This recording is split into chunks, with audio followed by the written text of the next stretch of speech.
We have been looking forward to today's touchstone topic for what seems like months. Dr. Angel Iskevich, or some fondly refer to him as Dr. I, sings a great song to my heart personally. I know he's going to bring so much wisdom and experience to what some of us live and call routine. Dr. Iskevich was born in Buenos Aires, Argentina, to survivors of World War II and grew up in the shadow of this devastating conflict. As a young immigrant to the United States, a world of opportunity led him to explore philosophy and medicine. Dr. I's postgraduate training in psychiatry and his interest in human behavior, leadership, and organizational development and strategy led him to writing his book, The Art of Routine, and what he likes, and we've heard him refer to as routineology. In his book, Dr. Iskevich contends that routine is a pathway to high performance. He's been featured in Forbes, an entrepreneur, and a guest on Dr. Drew and several other podcasts. We know that you are sure to gain insight from Dr. I's wisdom, and you'll be inspired by his beautiful stories. Welcome, author, speaker, and amazing leader, Dr. I. And we thank you for being here today. We know you're a busy guy, and we so honor your time. Well, thank you. Thank you so much. That was, quite an introduction. I'm not sure I could live up to that or that this talk will be able to do that, but that's so kind of you. And what a great pleasure to be able to have an opportunity to talk to you a little bit about the book, which took a little bit of time to put together, The Art of Routine, which will be coming out in May. And this term that came up, routineology, which is the study of routine. And there's really an art and a science there to it. And I became, curious on the subject a little bit after leaving my own corporate environment, after leading a couple larger organizations, and started to really think through it a little bit more. So I'm going to try to focus just on a little bit about the theory, what's behind it, and also understand a little bit why we're wired to this. I know I have a limited amount of time, and also speak a little bit to a couple areas of leadership and maybe crisis management. Having been an emergency physician for a large portion of my life, we've learned a little bit about that type of work. So let me first show you this photo of this lovely woman. This is Edith Kirschmeyer. And you're looking at her right now. She's at that period in time, she's since passed away, but she was 105 years old. And I had the pleasure of working with Edith at Direct Relief, where I'd been involved in the board of directors for many years, and got a chance to meet Edith, a centenarian, a centenarian, who kind of embodied some of my earlier studies in regard to age and longevity. And she was this just incredible force with incredible vitality, and had those consistencies related to her routine and her environment and how she lived that I believe was a hallmark of her longevity. She was known as one of the holy rollers at Direct Relief. Those of you that don't know about Direct Relief, it's a humanitarian organization that responds to emergencies for people that are underserved throughout the world and in need of support in disasters, primarily on the medical side. And that's one of my connections in that regard. And Edith was one of the holy rollers for over 30 years on the same day. I believe it was Wednesday at the same times. I believe it was 9 or 10 o'clock. The Holy Rollers were, in this case, a group of women and some men who took the time to cut a cloth and roll them up into bandages that could be utilized for the care of people in emergencies where there wasn't really gauze or medical supplies. And this was started very early in the history of Direct Relief as a form of being able to have some reusability of things that really were being thrown away in the sort. Edith had a 105th birthday challenge, and she was just for interest's sake, she was the oldest Facebook user at the time at 105, and she was also the oldest person in California with a driver's license. And she would drive every day to work at the same time and had quite a bit of regularity, what I like to talk about, rhythm, and routine in her life. And um, early on in my review of longevity and studying centenarians, I learned that there were two things that were in common. And one was they're having a very stable environment, both physically and emotionally, with support. And the second thing is that he did things very regularly. And by that, I mean time. It wasn't necessarily that they did the same things when you looked and studied what the content of their activity was. And this kind of got me to thinking about why is it that an environment is as important for longevity, and why is it that doing things regularly might be, in fact, an important factor in how we are as humans and in our nature. Now, not everyone was exactly centenarians were exactly in the good rule of habits and the sort. Here's a little scotch in the hand and a little bit of smoking at a centenarian, and kind of emphasize the point that maybe where where we do it and the how we do it, not necessarily what we do, was a very, very common theme that I noted when we were doing these studies. We did these studies, by the way, or I should say reviews, because we're trying to figure out how to care for the geriatric population in emergency departments in a better way than we were doing in previous times, trying to get some specialization for patients who were a bit older. Some of you might have heard about blue zones, and um, people have kind of tried to figure out the issues of why people maybe live longer lives. And of course, we know that some of it is the ability to have lifted ourselves above poverty, health care. There's genetics in the sort. And the blue zones in areas like Sardinia, Italy, a lot of certain type of activities, like a lot of wine and laughter, or in Greece, a lot of napping going on. In Okinawa, Japan, the support system of the family, areas like Nicoya, Costa Rica, and then Loma Linda in the California area, south of here, a Seventh-day Adventist community with very interesting stress-reducing and healthy diets that have seemed to make for longevity in those communities.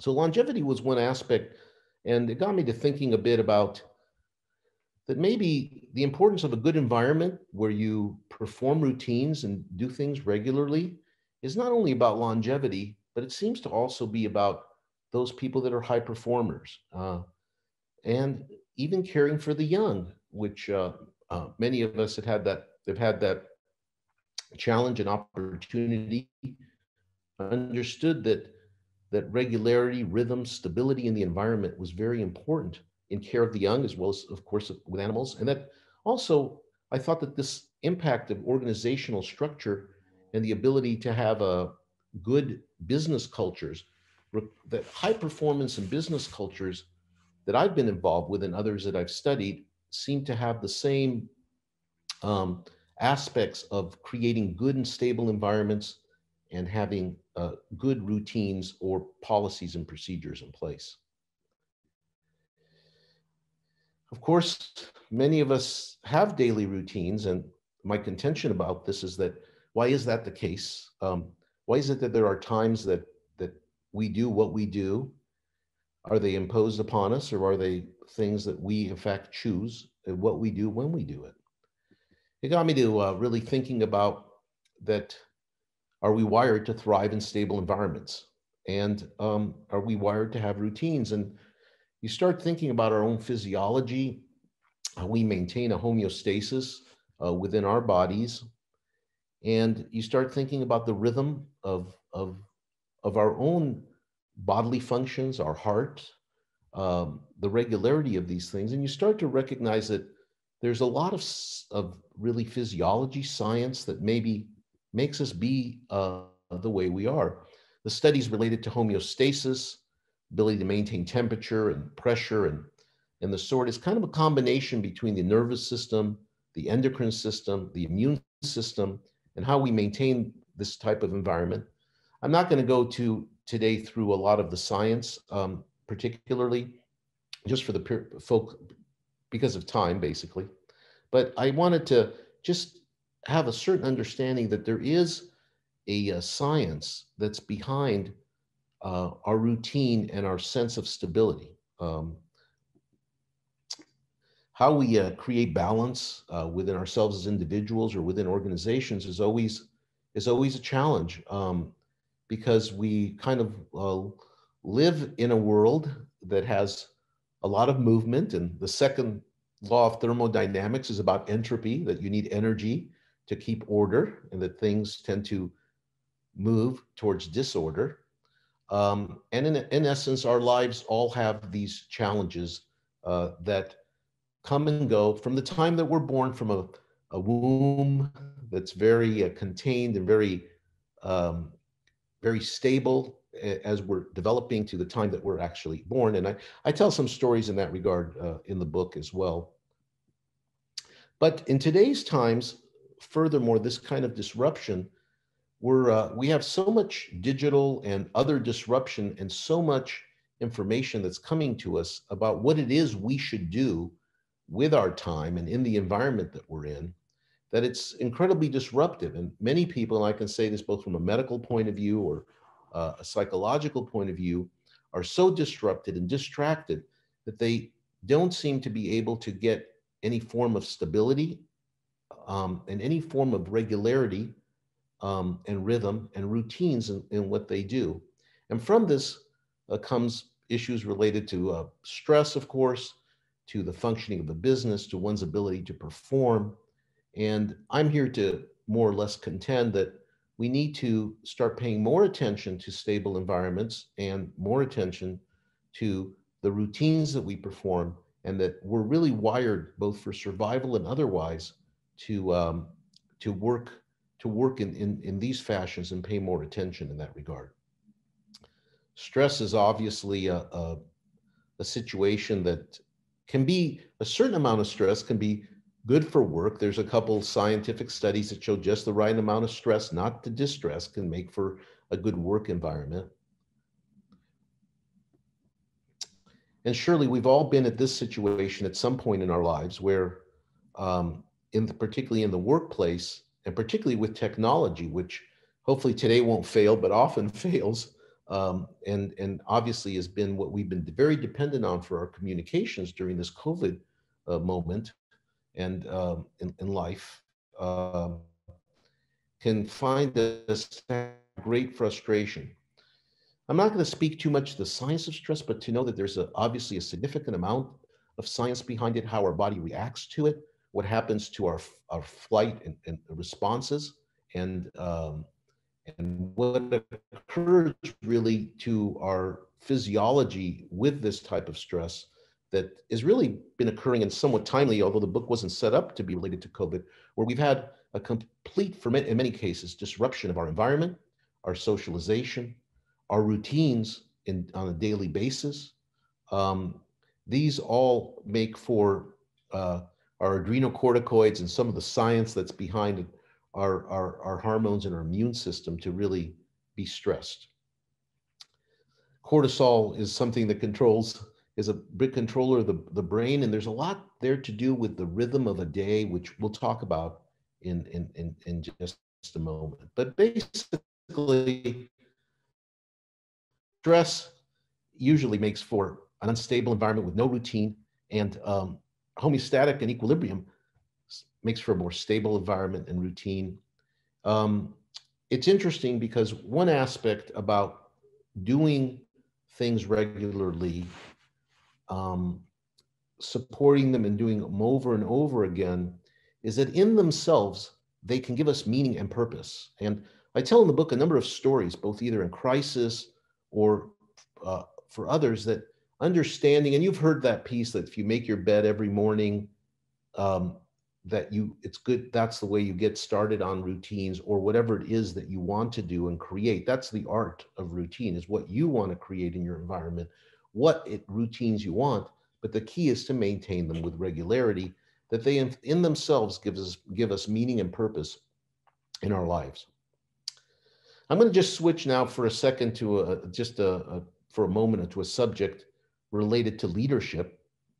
And you know, early on when I began thinking about leadership, which was maybe I don't know, possibly in college, but prior to that, I thought leadership was a very simple matter. And I tell the story that I believe it was in junior high school or in high school where I decided to run for office, of some student body office in the sort. And I figured, well, being a leader just meant that you tell people what to do and they follow what you do. And so I went up to the room in the assembly hall and I got up there and said, will everybody please stand up? And everybody stood up. And then I said, will everybody please sit down? And they all sat down, or most all. And I said, as you can see, I have leadership. And what came of that, other than a few laughs? And I walked off and thought, well, that's the essence of leadership. But leadership is a complex issue. And I wanted to maybe talk a little bit about one area related to circadian rhythms and things that you can do as a leader or yourself as individuals to understand how our physiology works within our daily routines. We all know that sleep is incredibly important in how our brain works, although for all the work and studies that I've seen, nobody yet knows why humans actually have to sleep. We talk about recharging the brain, some of the science that occurs behind it. We know what happens if someone is sleep deprived. And consequently, how we sleep sometimes impacts not only how we feel, how we work, as many of you know. But I'll just focus a little bit on the circadian rhythm, our inner clocks that kind of adapt to our rotating planet, and an understanding that there are certain times, and I've spoken in this regard for leaders and their businesses to understand when's a good time to have a meeting, when's a good time not to have a meeting, when is a good time to do diligent work. And the body has really a very, very rhythmed approach to when cortisol gets released, when our blood pressures, when we have a highest level of alertness, when coordination improves, and what happens later in the day. The example that I really try to speak to, and I think about it every time that I'm involved in a meeting that I haven't organized at 3 p.m., that time where the English take tea and the Spanish cultures have siesta or have had, where the Italian and French cultures do other things sometimes in the afternoon. A lot of this controlled by the hypothalamus of the brain, where many of us in the United States, you know, I guess go to Starbucks or get coffee or have nutrition. And this is a moment in time which is not particularly a great time to be doing very technical work. In the mornings are great times to do technical work based on at least the science and what we see. Diligent work, technical work, from about 10 o'clock to later, maybe at 2 o'clock or so is a great engagement time, just as we're engaging today and now. At 3 o'clock, our bodies need to be re-energized. And I remember a financial banker asking me about I'm not having any success when I have my meetings going over our financials for our company at 3 o'clock. And I said, you're not going to have success. Your teams, their bodies are not oriented. They're not wired at that time to do so. What you need to do is get some energy, some food, and have more innovation-oriented talks till 3 o'clock. Some companies today have even closed their workshops after 3 o'clock and have people going back to work later in time at 7 p.m. or so to do diligent work, particularly in the virtual world that we live in today. So as leaders, understanding our body clocks and the people that you lead and that work for you or with you, or even your own individual clock, I think you can find when those best times are to do the kind of work or the kind of exercise that you need to do. And this is much more controlled than we otherwise might want to think, that we can readjust at all times. Granted, there are changes. Some people are larks, some people are night owls, and there are changes in how this clock moves and changes. But I wanted just to mention that as a focus about when it is that one does diligent work, engages, or does innovative thinking.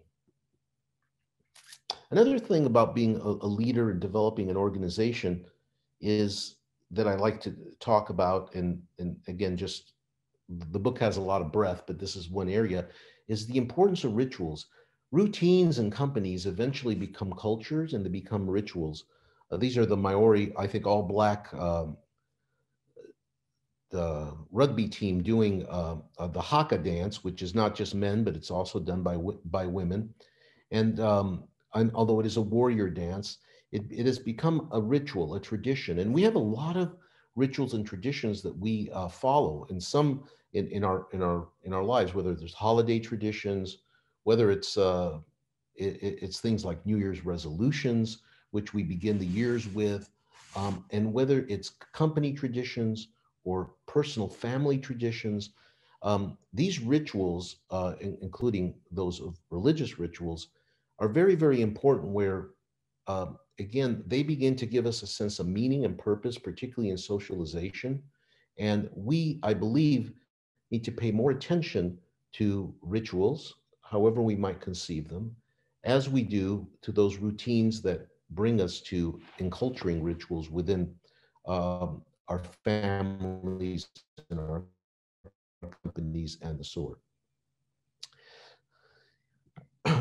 I speak about the time bubble, and I only speak about the time bubble as a kind of an analogy that of this, perfect sphere, that the bubble is really our environment, and what's inside of it is those things that we do with regularity, but that we can choose what it is we decide to do. People often tell me that, well, it just sounds so boring to do a routine. I say, well, just change what you do. You can even change the time that you do it, but just do it regularly, whatever it is you do. And trying to create a stable environment like the womb, like a company, like a home, is which we now recognize, I think, COVID, when our survival instincts, when we have fear and uncertainty, when we're now seeing how important a home environment is for us. And I speak about it as a time bubble because I think both internal and external issues, it's just a way of looking at it. Kind of things happen, whether it's family issues, divorces, the sort, they kind of burst our bubble, or pandemics, as the case may be. Things happen to burst the bubble. And here's an article just I noticed from May 15th, 2017, a time when I think we were dealing more with Ebola and a few other pandemics, and a little earlier than that, the H1N1 pandemic, that pointed to the fact that we're not ready for the next pandemic. And obviously, especially looking today at 500, and I think it was today I looked at 525,000 lives lost. Looking at the number of excess deaths, or probably, we would argue that we failed in a policy way to take care of this. And crises happen in our larger population in the world. Surely I've been involved with direct relief, whether it's the Syrian crisis or in Myanmar, the Rohingya, and what happens to people whose lives are completely broken, disrupted, their routines, some of their habits, their movements to having to migrate occur. But it happens also in companies. And being in the emergency department for, I think, 25 years, as an emergency physician, also having led some of these teams, you have to become very good at not knowing what's coming through the door. And there was an interview they did on Entrepreneur for me, and called it the 5 lessons from the ER that could help save your company during a crisis. And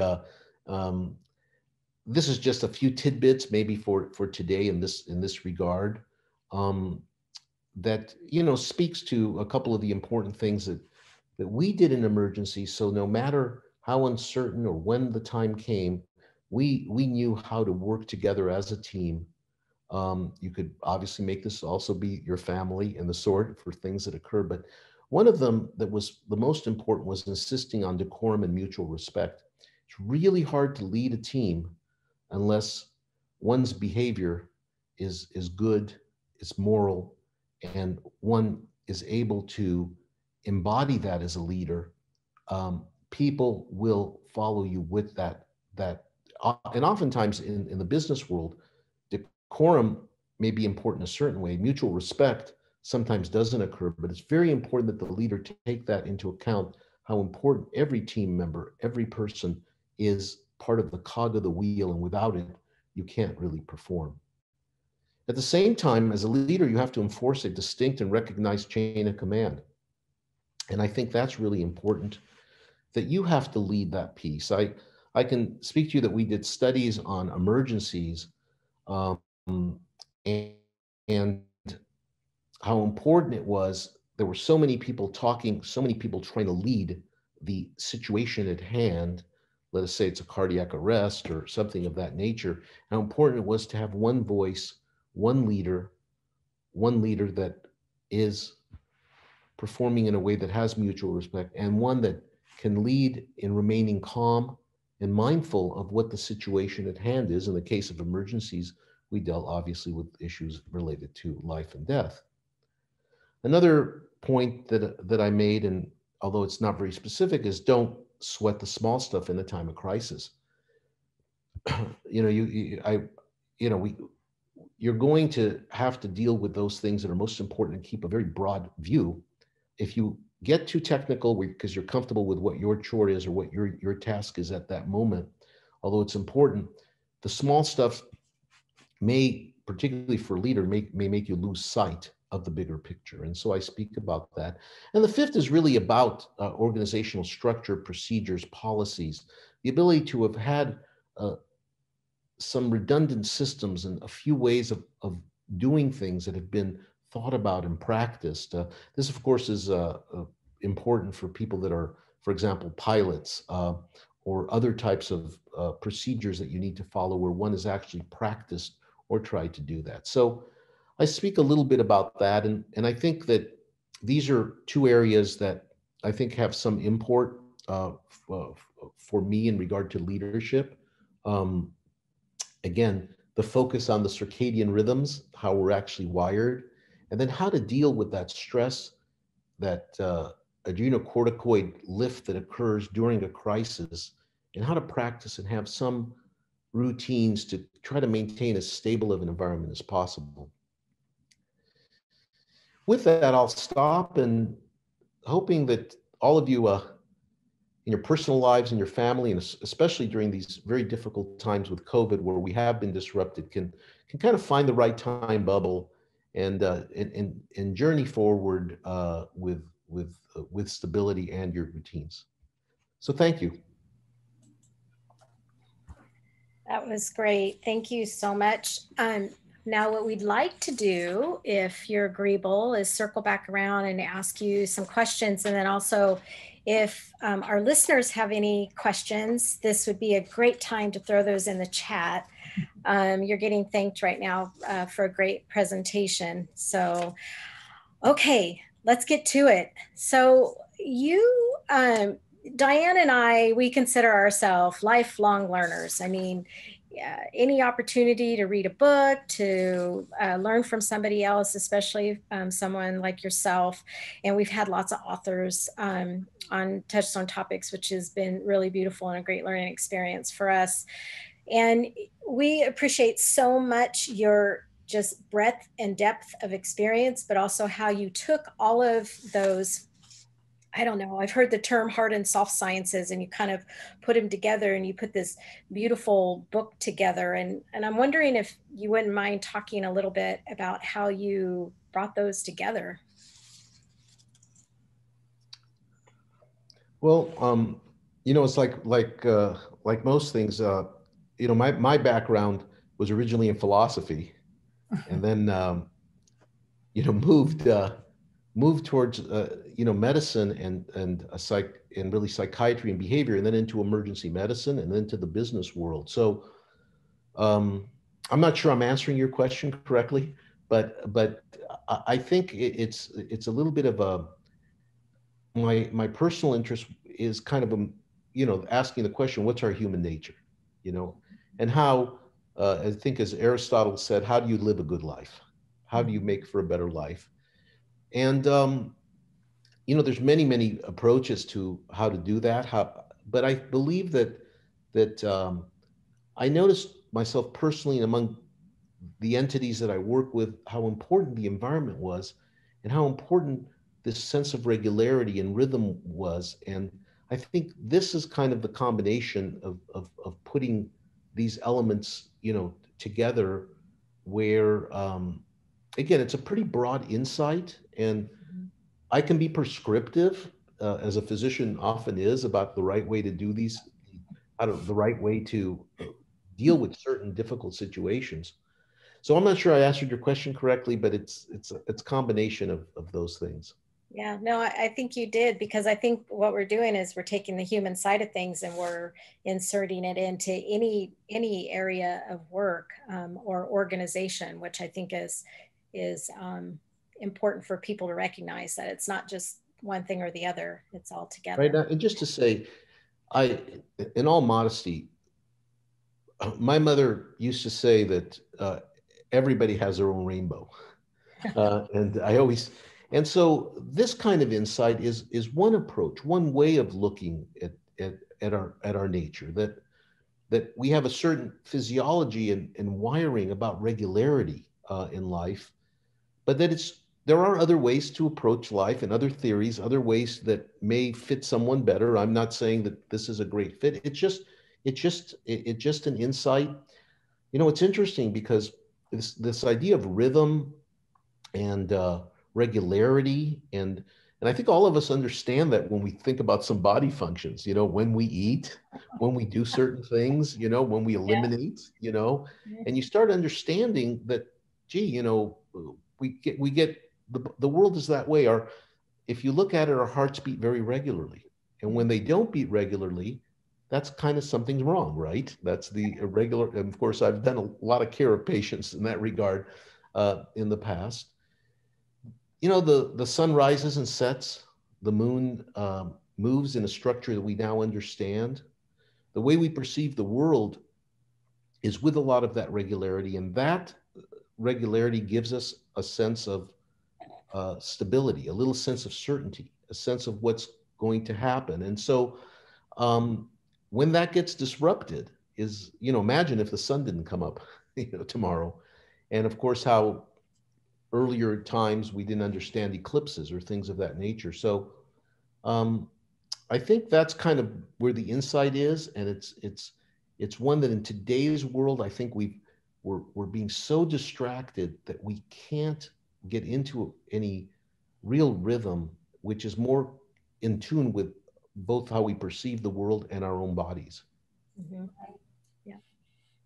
That was a beautiful explanation and a lovely, expansive answer to Emily's question. And diving into my narrative here, you talk about insights and how you started the book by thinking about things and having behavioral thoughts on your community and the world you were in. But do you have any specific insights that you hope it would be your dream for people to take away from reading your book? And I love that art and science throughout history have always worked together, and not everybody kind of gets that jab. So I think you've explained it really nicely here. So is there anything specific or any little seeds that you hope that people take away from your book?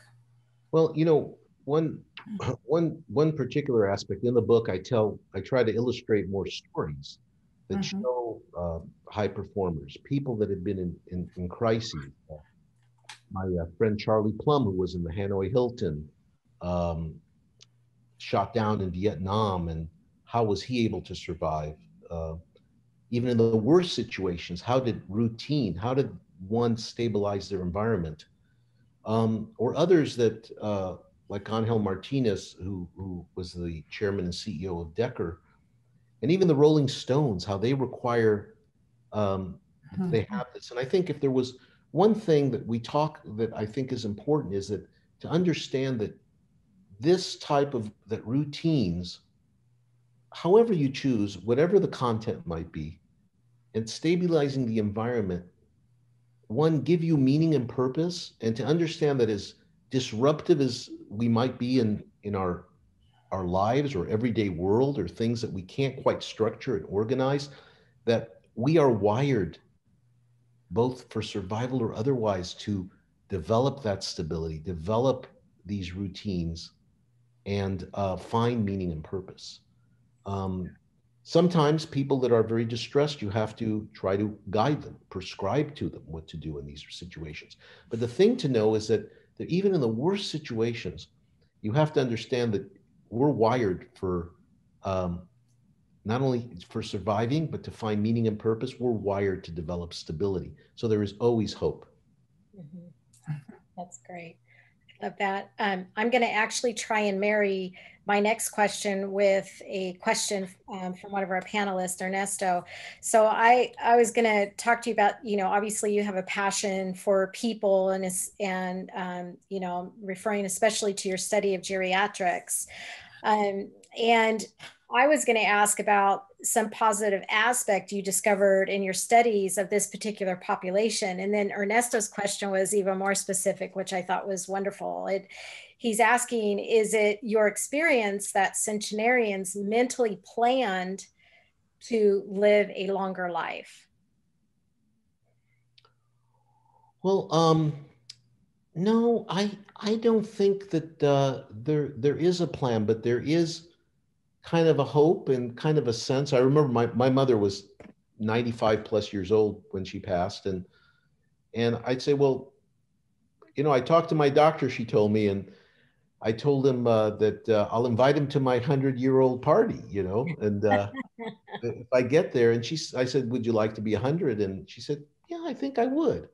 I think I would. And I think it's, I don't know if it's a plan as much as it is, and of course there's a lot of factors. There's a lot of genetic factors, other factors that can allow you to live a long life. And, but really, I do believe that there is this kind of sense of hope, and this kind of sense that it would be nice to keep living a life. I think there's a significant attitudinal issue that happens when you meet the centenarians about how they take joy in their ability to perform the things that they perform, whether it's having a scotch every day before I have my meal, or whether it's doing something might be considered more healthy maybe, but not necessarily, but like walking. I used to walk a half mile, a quarter mile.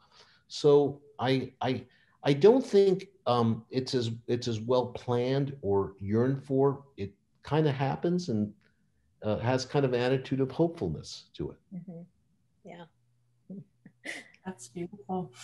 That was a nice combination there of our plan and our audience plan. So we invite questions from the audience. So when I heard you first say the wordish routineology last fall, it's been quite a while ago that I first heard it. I could not wait to tell my partner, Emily, that I had heard Dr. Iskevich say this word, and we got to talk to him about his book.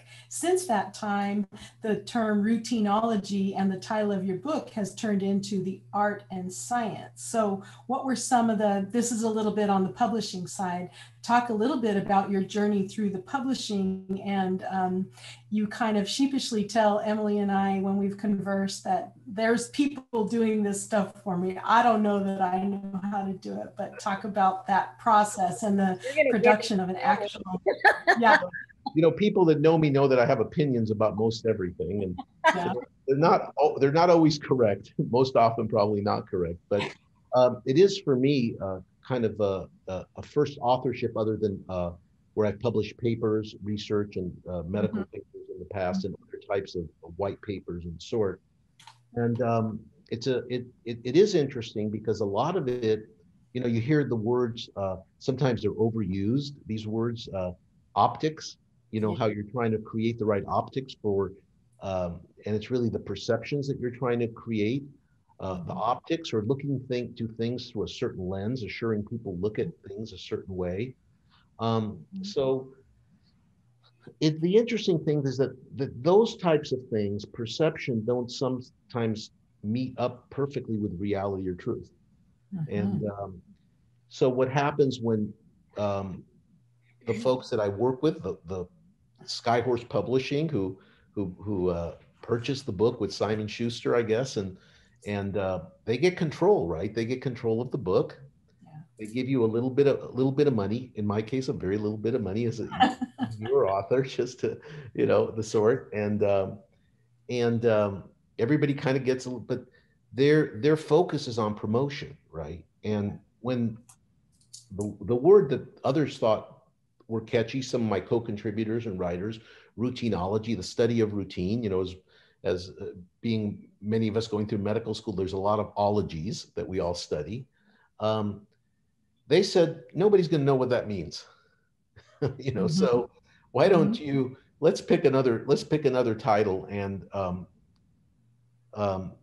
somebody said, wrote the word the joy of routine, picking up on the joy of French cooking, from Julia Child or something. And I said, this is not a book about joy exactly, So out comes a more promotional approach to the concept, the art of routine, and the term routineology, which is just a catchphrase. I don't mean it to be that meaningful, but I don't think we've studied enough. And I've looked at the psychology literature, the psychiatric literature, that we've really studied enough what we do with the routines. And I can tell you that when people are very distressed, let's say behaviorally, psychiatrically, or otherwise, what we end up doing in medicine is making them have a stable environment.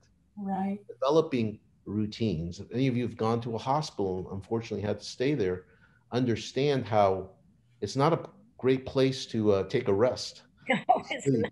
It's somewhere that Ultimately, timeliness, that everything happens in a certain timeliness. And so those are just a couple comments about there's always a sense of trying to promote the book. Is people have very broad audience and very broad interests, and for my book, I was trying to get more of a book like a Malcolm Gladwell book like Blink, or Outlier, something that was more more of an insightful book with some stories that illustrate the concept and some statistical backing behind it and some science. So, yeah. Well, I, for one, am excited to read it. We just finished a book called Stretch from Scott Sonnenschein in our little book club that we do through Touchstone. And one of the things he talked about in the book was routine. And I'm like, oh my gosh, we have the art and science of routine, and now we have Stretch and Scott Sonnenschein. So I was like, I've just been affirmed, because I am truly a creature of habit. I thrive on that. I know, as I've matured in life, I understand my capacity levels, and that, there's certain things that I like to have. So I have recognized and benefited from and valued that art of routine. And he was saying that oftentimes people think about routine as boring and mundane and all of these negative connotations, and but really it's an opportunity to express individual creativity. And routine isn't the same for all of us, it's different, but the idea is to have that routine. And so you kind of have alluded and talked about the fact that there's a huge impact on our performance levels as we incorporate routine into our life, and the regularity and the tempo and rhythm of how everyday life we could benefit from this. So as kind of a follow-up to all of that, I'm wondering how it might be applied to a group of athletes, applying it to people that we don't think about it, that mind-body connection thing. Yeah, well, thank you for that. That's the part of the art of routine, the actual title of the book. The art is what you do in that time bubble, your choice. And it could even change time. There may be better physiological time. So it really points to that. And that's how I deal with the fact that actually it's your own creative process really on how you want to live your life. But you understand how the world we live in and how we're wired.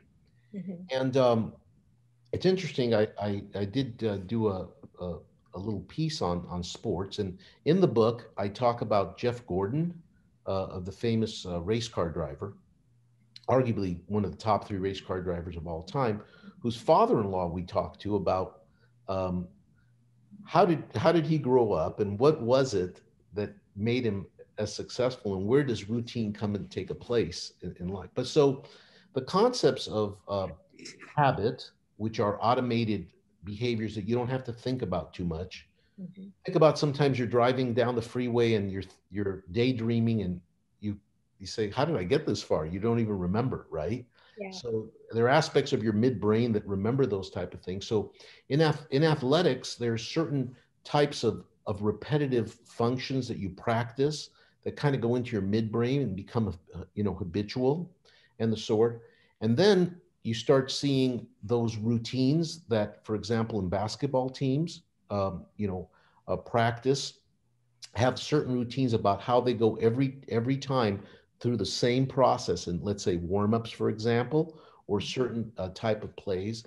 And then you begin to see how routines sometimes become encultured and become rituals, like the Notre Dame football team hitting the top of the wall, and or other pieces that kind of occur. So team routines, um, different than individual routines in team sports, require, what they do is try to determine that same level of stability for high performance that's needed. um, and they do this, one of the examples, although it's not related to sports, that I give is that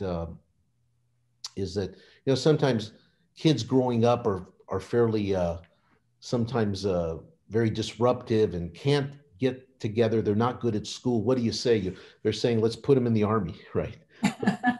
Let's put them in a military school. I'm just giving a sense of this. But what happens is those are not developed as creative routines, the way we talked about the art. These are already organized team routines. They have an objective: to win the game, to take the hill, to do it together. And so everybody begins to format into that type of culture, that type of routine. And you see this in socializations like the Haka ritual that I just gave in that happened in sports.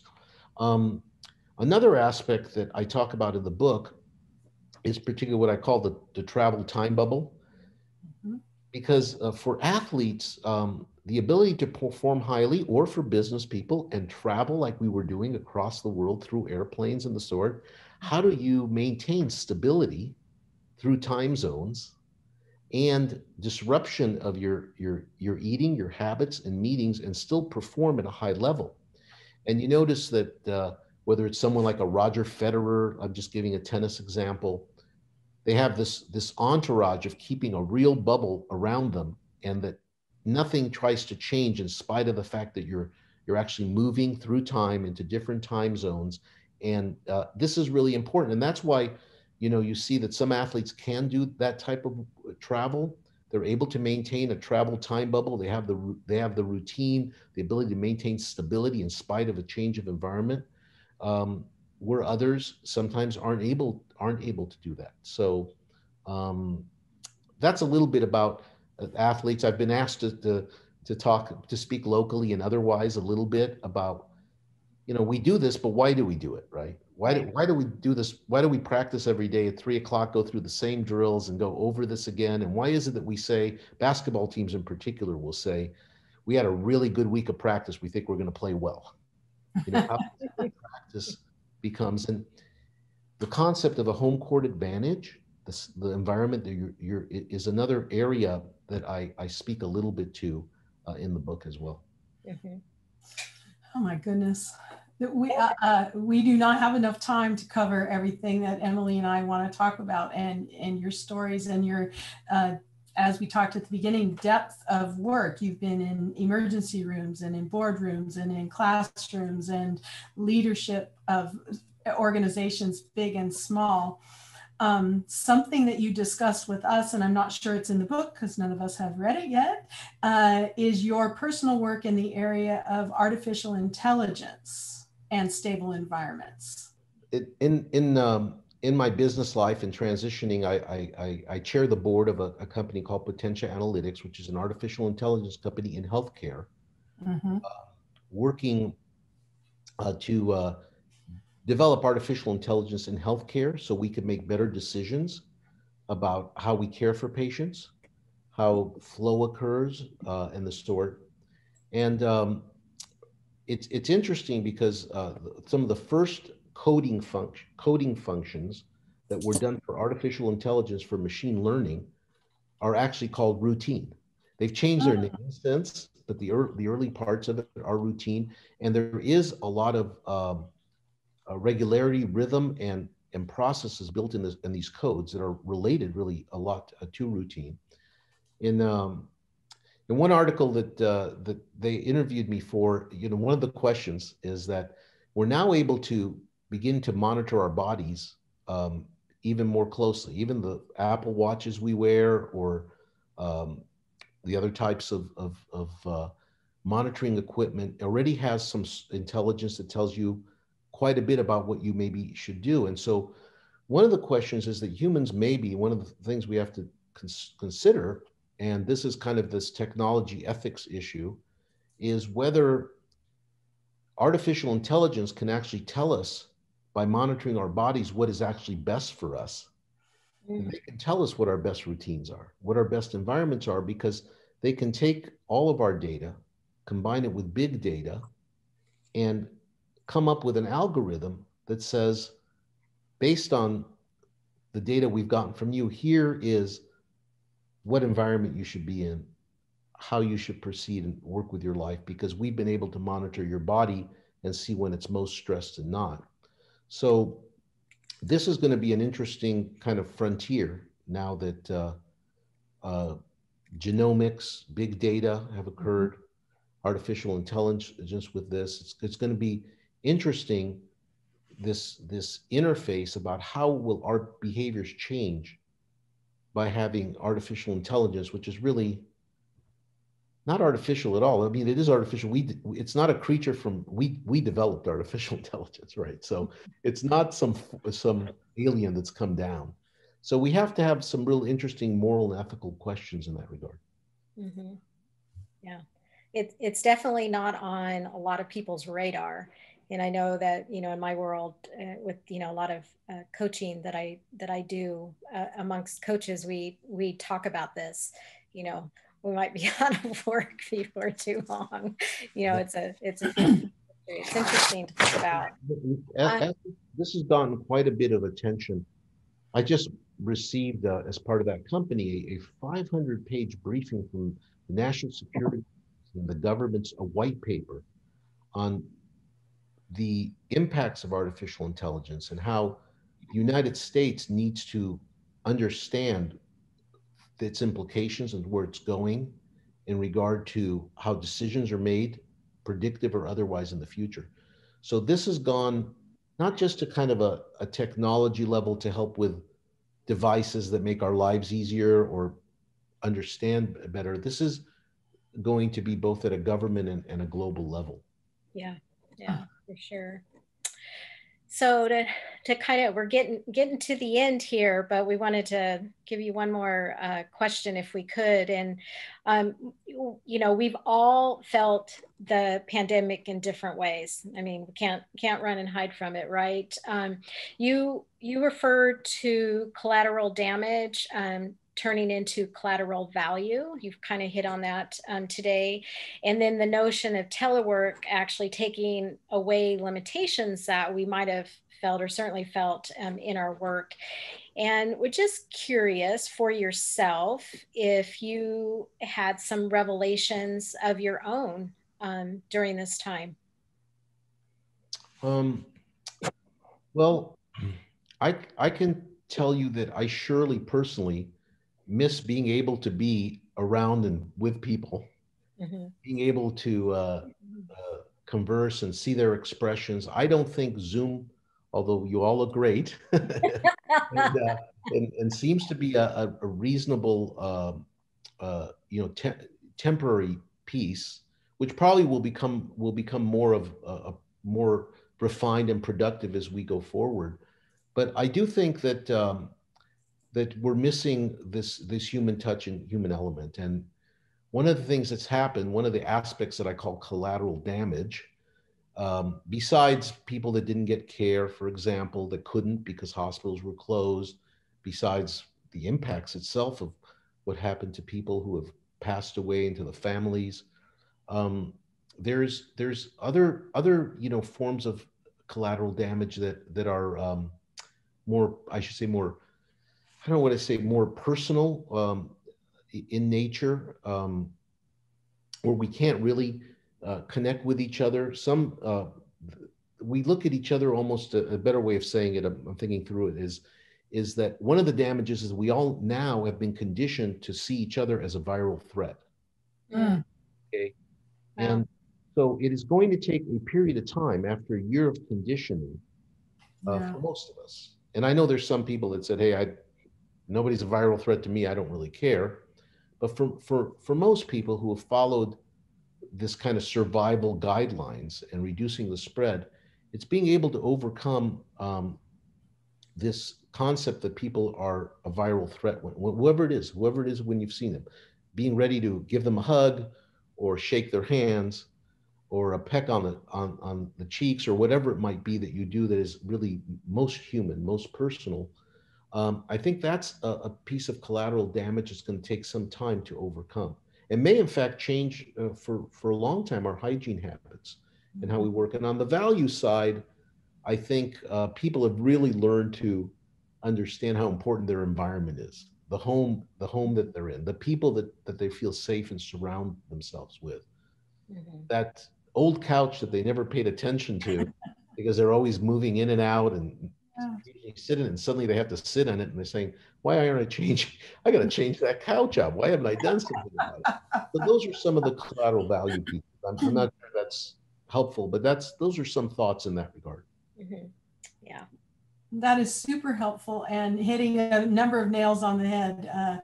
I know Emily and I have both done a couple of home improvement projects right to that point. So, Dr. I, it is like the worst thing I have to say is that we're a couple of minutes till 12, but I can't let any of our guests, Emily and I, value this time with our Touchstone Topic guests each and every month, and something that we like to live and breathe and try to embody wherever we go is this feeling and the practice of leading with love. And I wonder if you would have any thoughts or a description, a personal view of what that means.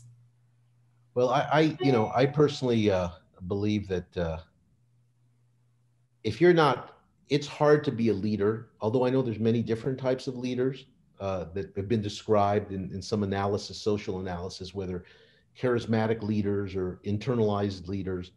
But the one element is that I think you have to have a passion, that what you do gives you meaning, gives you purpose. Maybe for myself, it maintains a certain sense of relevance. And I think you have to love um, um, wanting to lead. And obviously, I believe that it's hard to teach leading. There's some intrinsic aspect to leading organizations and groups, but the main key is that you need to be passionate about it. And I think understand that you will find meaning and purpose from it, and a certain, I think, important relevance and self-worth. So I think that's where I think leadership hits the mark for myself. I mean, that's a mouthful, and that is fantastic. And I know you personally to be that person, and I appreciate you and the way that you operate when we're in situations together. And we thank you, Dr. Angel, that I know you, and appreciations. Oh, thank you so much. What a great pleasure, and thank you. Yeah. Thank you so much. Such a beautiful, beautiful day. Everybody take care of each other, listen to each other, love each other. Yeah. For show.